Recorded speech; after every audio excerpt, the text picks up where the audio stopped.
Hi, everybody. Welcome to Heal Your Shadow Relationships. I am your host, Neola Sparkus, and today I have with me intuitive mentor and coach, Tracy Crossley. She provides empowering solutions to men and women so they can live the life of their dreams through having functional and extraordinary relationships. And that is what we are all about here. So Tracy studied neuropsychology, very impressive, and received her BA in psychology from Charter Oak State College. She's blended her intuitive talents, business acumen, psychology, Reiki, spirituality, and subconscious pattern breaking to truly help others achieve quantum change. Not just any old change, it's quantum. Tracy's also a blogger for such publications as Elephant Journal, Huffington Post, etc. She specializes in helping people who are emotionally unable to leave dysfunctional relationships or individuals stuck in scarcity and frustration. So welcome to our call today, Tracy. Thank you for being here. Thank you for having me.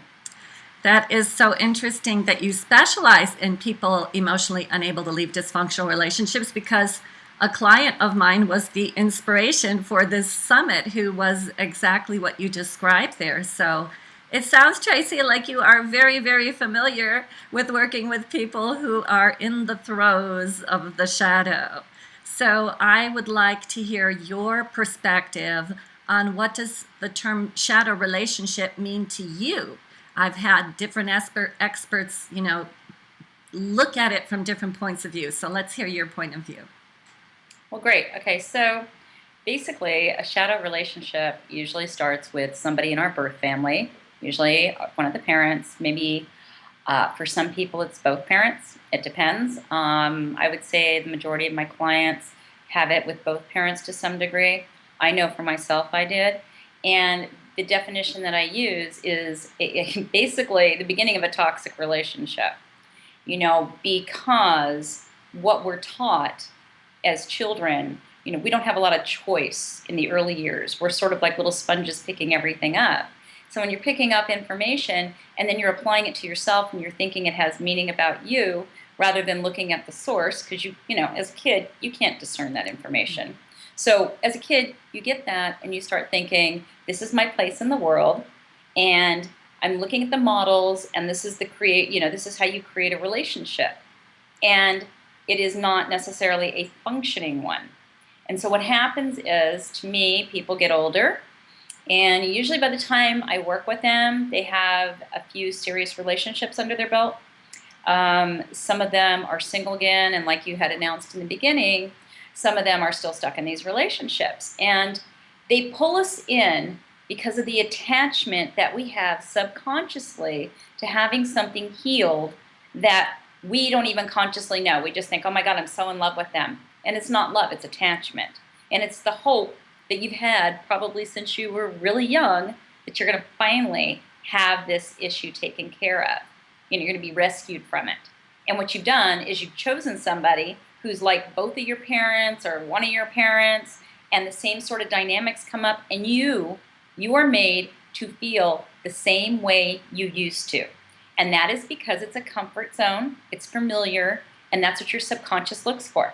So that is the setup, and that's why these are so hard to extricate yourself from. You have to have a great deal of self-awareness. So that's my definition. Well, that's an absolutely perfect, flawless definition. Especially from a psychology point of view. And it's so interesting that we get attached because we want to heal whatever that was that we're not even aware of from way back when, and we feel like this is the way to do a relationship, and it feels familial, it feels familiar, all of that stuff. And as life would have it, life brings us exactly what we are vibrating, and there we go. You mentioned that as children, we really can't tell the difference between whether is it my fault, is it my parents' fault, and that's because we are in such a spiritual state when we're young that we feel one we feel absolutely unseparate from the people around us. And so everybody, this is like an initiation in life, everybody goes through this, and then it's our path to clear this up. So if we're not aware that it's a shadow relationship, how how can you help our viewers to recognize, is my relationship a shadow one, or is it just the normal things that people go through when they're trying to sort out their issues in relationship? Well, there are a few key ways to tell. The words anxiety and obsession come up. Usually, those traits are not found in a normal, happy, healthy relationship. When we attract somebody, they're our mirror, as you spoke of energy and, or where we're vibrating. That is really how we attract people in. And so if we feel bad most of the time, if we're looking at the other person to fulfill an empty space inside of us or, make us happy, and we're not taking care of it ourselves, and it's constantly about the other person as the focus, and their actions or their words or what they don't do or what they don't say create a great deal of anxiety and intensity, that is usually the sign of toxic relationship. Because healthy relationships do not put you through the ringer. They do not put you through that roller coaster. A lot of times when you meet somebody and you have this extreme chemistry and you're thinking, oh my God, I've met the one. Well, actually, what you've met are the familiar patterns, the familiar beliefs, the familiar energy that your subconscious is seeking. And your subconscious doesn't know, the good from the bad. It just knows what it's used to. So it's seeking that. And that is why it's so intense. And then it's so hard to disengage from, because most people who contact me are in a great deal of anxiety and they're obsessing about that person, if they're with them or they're not with them. So, because love doesn't feel that way. And that's what, most people get confused. It's attachment, totally different than love. So if you have a strong attachment, and I'm not saying, that in a healthy relationship there's no attachment, it's different.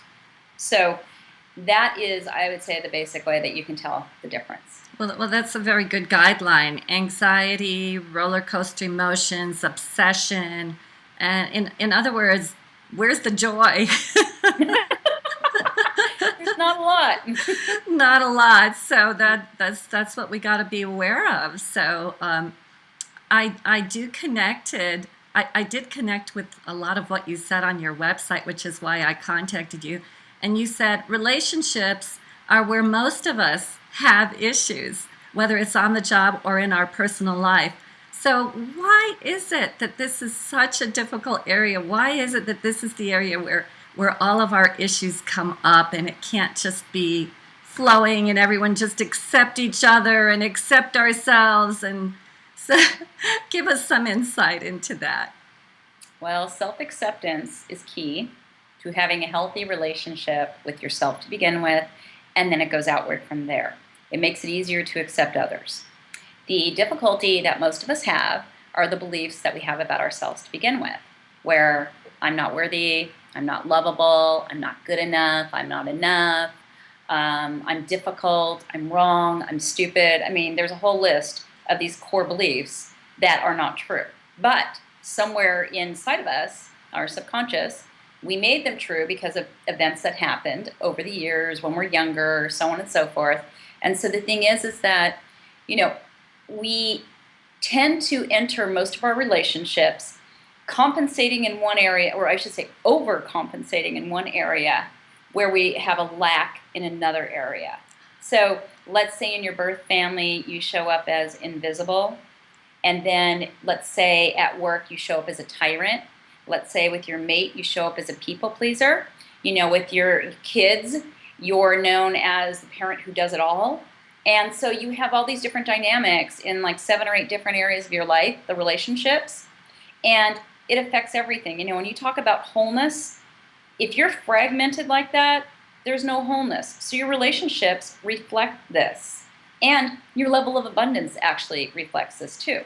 Because you cannot, if you're not focused on who you are and you're showing up in these different ways, it's a mask. So it's not really who you are in each situation.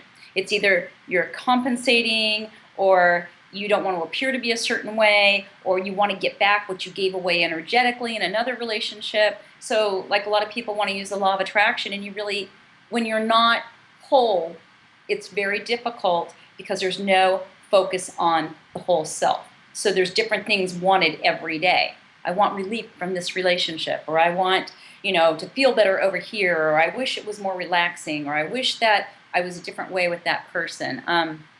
All of that creates obstacles, and then our relationships continue to reflect it.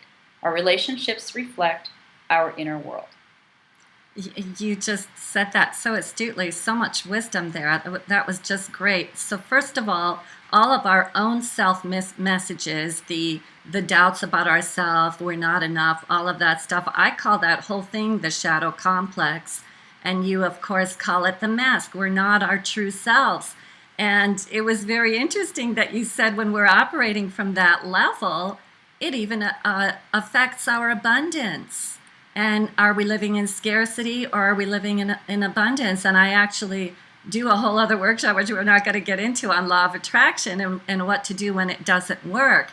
But that's such a good point. If you're not a whole person, you're not going to be attracting from your wholeness. You're going to be attracting from, I'm half full, the glass is half full, or however you want to put it. So so we have a good, clear idea of the dynamic, what happens when we enter into relationships. How do you personally help a client to get through this? And I don't know if you want to give us an example from some clients you've worked with. Maybe you can give us a male example, a female example of how it shows up, what you can do for them, what people can do for themselves, and how do you get through it? Okay, so there's several different scenarios. When you say that, it's like, oh my gosh, which one to choose? But most people, I start, whether they're male or female, okay, there's one place I start with them because, like I said, most people are in a state of anxiety, they're obsessing, they're doing things that they, and I'm going to use the word hate, but they hate in themselves. Like they express strong words, they're beating themselves up, they can't believe they're weak or this or that, whatever they label it. And those are their labels, those aren't mine, but this is how they come to me. So one of the ways, and one of the first things I do is I say to them, okay, so what if you were allowing yourself to obsess? What if you allow yourself to contact that person that you're in no contact with? What if you allow yourself so you don't have internal resistance? Because half the pain you're feeling is you're resisting what you actually want to do, which makes it worse. It's like when you're on a diet, right? It's like, oh, I can't have that cookie, and then you just want that cookie so badly. So if you say to yourself, you know what, I'm going to allow myself to eat 2 or 3 cookies a day, and and so you do, and then you're done, and you don't think about the cookie anymore. It's a moot point. So it's the same thing when you're in resistance to your own feelings, and you're taking actions, and you're trying to figure this out more from a tactical or strategical place rather than an emotional place. Because what happens is, like I had a client, I think it was like 3 weeks ago, and it was an old relationship. It had been over for over a year, and she still was in such a high degree of pain.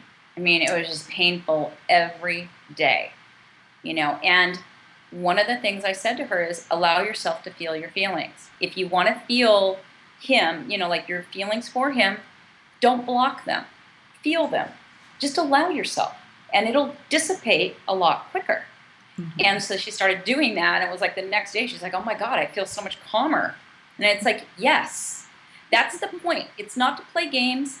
It's not to do tactical, strategical things. It's to really follow your own emotions, because when you can get into this calmer state, you can actually understand what drives you in the first place to be where you are, because the beliefs start to come out. It's like, why am I wanting to do this? When you start asking yourself questions, and you will get answers that will lead you to understanding why you're there. Not because you're weak, not because you've got, some kind of this is the only person in the world, although that is a thought you will have because there's a scarcity issue going on.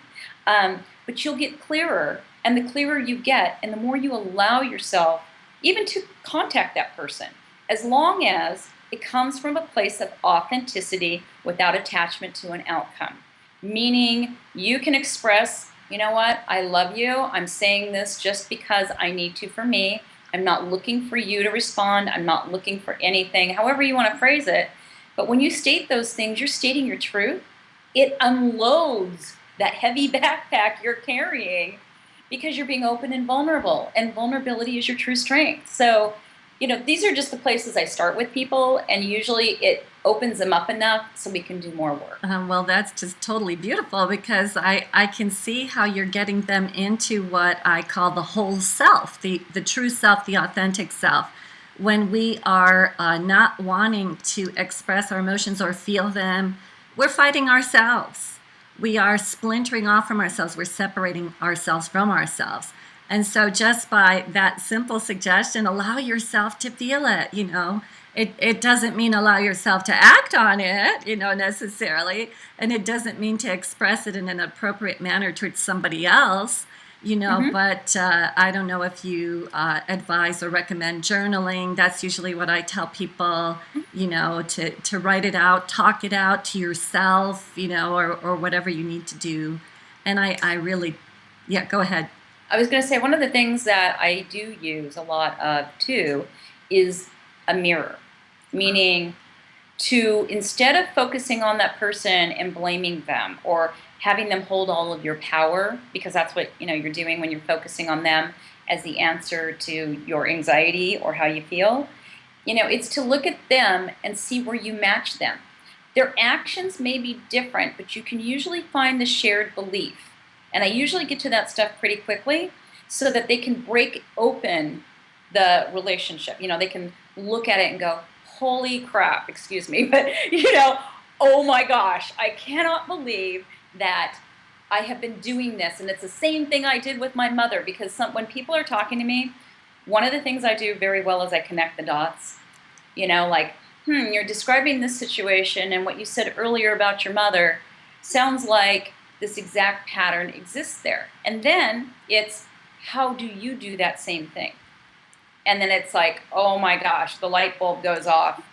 And it's, and I love those moments, but it truly is about that, And so if you do reach out to somebody who, you're not on good terms with, again, it has to come from this authentic place. It has to. Not anything to try and get someone back or to get them to do what you want them to do.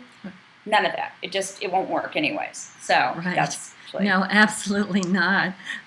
Yeah. So, God, I just lost my thought there for a second there, but because you said so much, I wanted to respond to so much of it. But essentially, I know what it was. You said when you get them relaxed, then they're able to get in touch with their deeper layer of themselves, which starts to reveal to them what they believed about what was true about their reality, which caused them to create this relationship, what the other person believed, which is what brought them together. And I very much work with beliefs.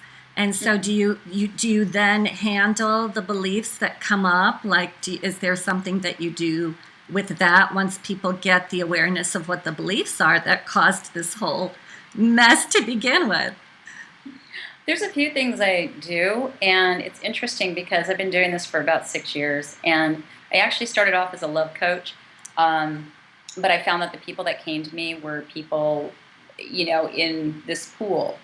And there are a few different things I do, like I've done releases, where we connect the dots. It's kind of like a meditative experience, but it's also allowing yourself to emotionally feel things, but it's to, go back and release. And that works to a certain degree. There's two other things that I do on a regular basis. One of them is, so we discover what the belief is, and then we see all the different areas it shows up in life. And when people work with me, they get coursework, and a lot of the coursework is about unearthing this and journaling it. And so they start to discover, oh my God, look at how this belief showed up in all these different areas, right? So the best thing you can do is to take action that is against that. And it's not necessarily energetically against it. It's to break up the neural pathways, to break up the old thoughts. And so you're rewiring your brain, and your brain's going, oh, this is a new possibility here. because we're not going down the usual pattern. We're breaking that cycle. The other thing I have people do is to walk straight into fear. So whatever, because there's a fear associated with these beliefs. These beliefs are all fear-based. They are on scarcity. They have nothing to do with abundance, and they actually have nothing to do with reality, just what's in your head and what you've learned. So it's to go into the fear, because a lot of times we have these fragmented relationships and we have huge fear around that. And it may not even be the romantic relationship. It may be the parental relationship or whatever that I have them take action through the fear. So it's to say, okay, I always avoid this person, or I always talk in a certain way and act a certain way around them. If you've got a toxic parent, a lot of us are people pleasers, so we don't rock the boat and we keep everything status quo. But it's actually to walk straight into the fear that you have, which is whatever that outcome could be if that parent gets upset, or wants to take it out on you. It's to know you're going to be okay. But if you walk through that fear, you immediately are breaking apart that belief for yourself.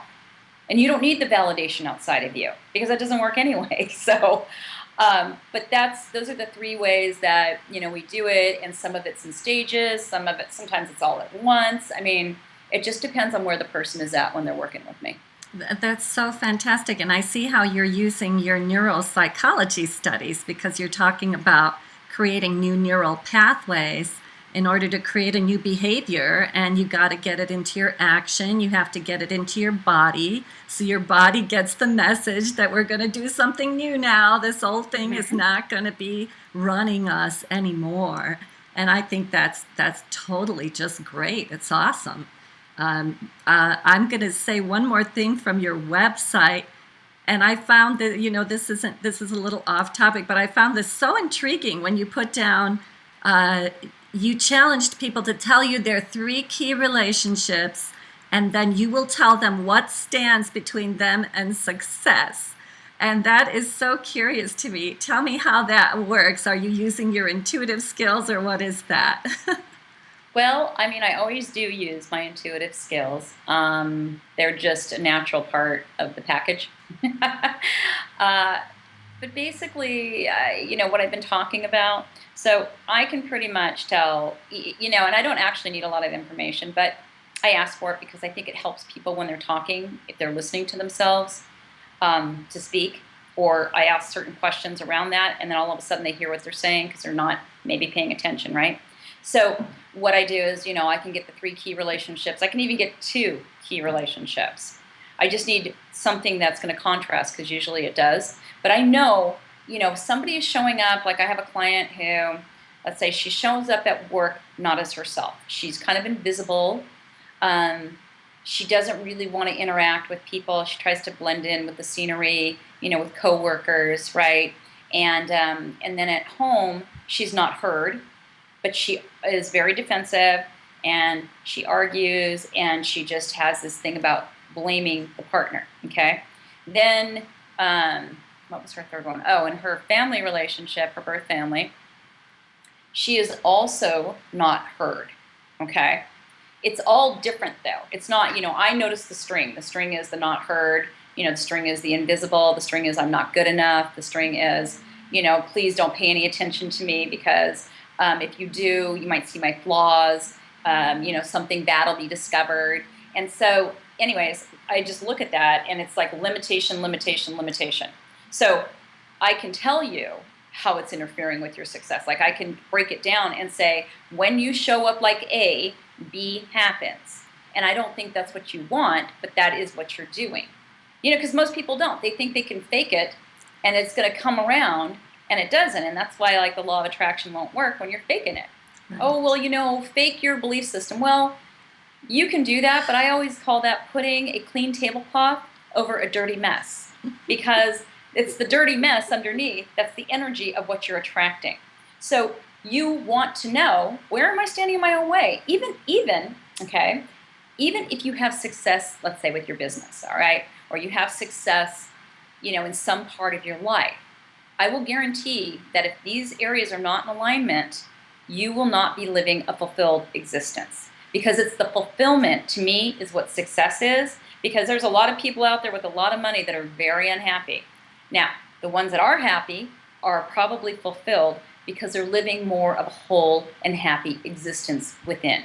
So, and it's easy for me to like pick this stuff up. It's easy for me to help somebody get through it. And it's easy for me to help somebody develop the abundance that they want to have through the wholeness of who they are embracing. Not becoming, because you're already there. You just aren't seeing it. So that's pretty much what I do. Yeah, you're already there. You're not seeing it. You're not letting it be. You're not allowing it to express. And I love that analogy. It's like putting a clean tablecloth on a dirty table. We still got a dirty table that we got to clean. There's always some cleaning to be done. And as we know, life brings us the exact circumstances that will allow it to happen. So, Tracy, it's been a really wonderful half hour. You just have so much great wisdom and so much excellent knowledge and wisdom to share with everybody. Just such great, succinct ways of putting it.